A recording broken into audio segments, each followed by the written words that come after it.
영상은 제 의뢰인의 사연에서 출발했습니다. 나의 노력만으로는 삶의 경제적 부분을 바꾸는 것이 점점 어려워지는 세상이 되고 말았습니다. 슬픈 일이죠. 그래서 상속이 마지막 남은 기회라고 생각하시는 분들을 많이 봤습니다. 최근에 제 의뢰인이 유류분 소송에서 승소하셨습니다. 소송이 끝나고 피고가 저희 사무실 계좌로 판결 금액을 보냈고 제가 의뢰인께 그 돈을 이체해드리려고 했는데 이분이 기초생활수급자셨어요. 그래서 이 돈을 본인 명의 계좌로 받으면 기초생활수급자 자격이 박탈될 수 있다고 하시더라고요. 그래서 이번에는 통장에 얼마가 있으면 기초생활수급자 자격이 박탈될 수 있는지 알아보겠습니다. 오늘 내용은 이해하기 굉장히 어렵습니다. 처음 들어보는 단어도 많을 겁니다. 그래도 제가 최대한 쉽게 설명해 드릴 테니 잘 따라오시면 됩니다. 기초생활수급에 관해서는 국민기초생활보장법에 이 내용이 나와 있습니다. 법 이름은 중요하지 않습니다. 여기서 소득인정액이라는 핵심적인 용어가 등장합니다. 기초생활수급자가 되려면 어떤 사람의 소득 인정액이 일정 수준 미만이어야 하죠. 이때 소득 인정액이란 소득의 평가액과 자산의 소득 환산액을 더한 금액입니다. 자, 어렵습니다. 먼저 소득 평가액부터 설명합니다. 내가 직장 다녀 봉급을 받으면 소득이 생기죠. 아니면 자영업자라 사업소득이 있다거나 임대료를 받을 수도 있고 주식 배당금을 받을 수도 있습니다. 아니면 국민연금을 받을 수도 있습니다. 여기서 내가 한 달에 급여소득이든 사업소득이든 수입 300만 원이 있다고 해보겠습니다. 그렇다고 300만 원이 다 포함되는 것은 아니고 이 300만 원에서 여러 지출 요인을 공제합니다.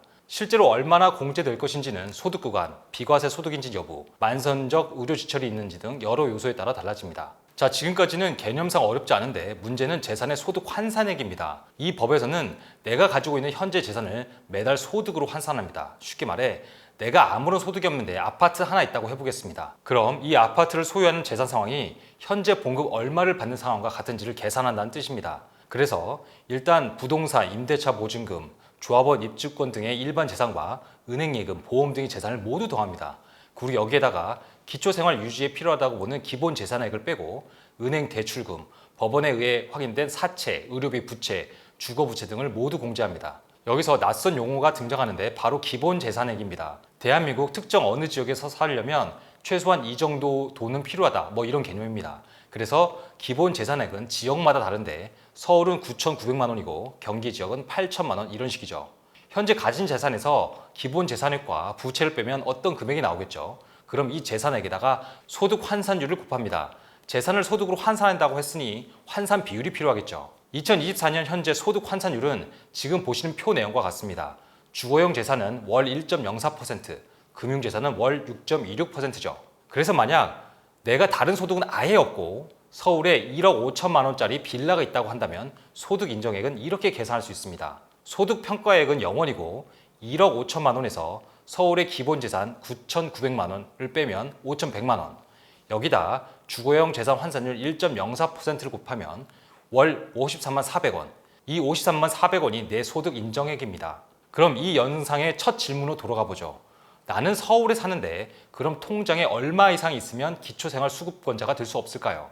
생계급여를 받으려면 부양의무자가 없거나 부양의무자가 있어도 부양 능력이 없거나 부양을 받을 수 없다는 조건이 하에 그 사람의 소득 인정액이 중위소득의 32% 이하여야 합니다. 2024년 1인 가족 기준으로 했을 때 중위소득의 32%는 71만 3,102원이었습니다.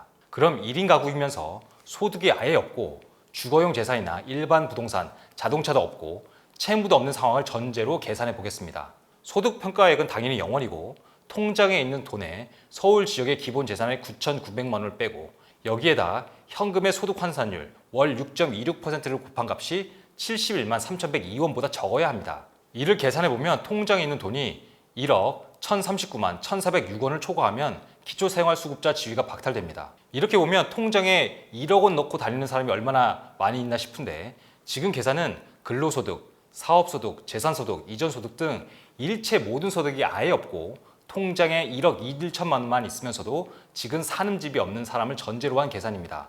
당연히 극단적인 계산입니다. 소득이 아예 없고 지금 사는 집도 없고 노숙자가 통장에 1억 1천만 원 있으면 생계급여를 못 받는다는 계산이니까요. 기초생활수급자라고 하더라도 적게나마 소득활동을 하거나 임대차 보증금 등 재산을 일부 가지고 있습니다. 그래서 어떤 4인 가족이 기초생활 생계급여를 받는 중에 유류분 반환 청구 소송을 해서 몇 천만 원 반환받으면 더는 생계급여 못 받는 상황이 생길 수 있습니다. 당연히 상속받아 자산이 늘어나면 기초생활수급 받을 수 없는 것이 맞죠. 기초생활수급을 받다가 유류분 소송에서 승소해서 기초생활수급자 자격을 상실한 제 의뢰인은 그나마 운이 아주 좋은 편이었다고 생각합니다. 오늘은 통장에 얼마가 있으면 기초생활수급자 지위에서 벗어날 수 있는지, 또는 얼마가 있으면 기초생활수급자 지위가 박탈되는지 알아봤습니다. 이번 영상 유익했고 흥미로웠다면 구독, 좋아요, 알림 설정 꾹꾹 눌러주시고, 오벤의 법률 포커스, 여러분이 궁금해하는 법률적 이슈와 확실한 정보로 돌아오겠습니다. 감사합니다.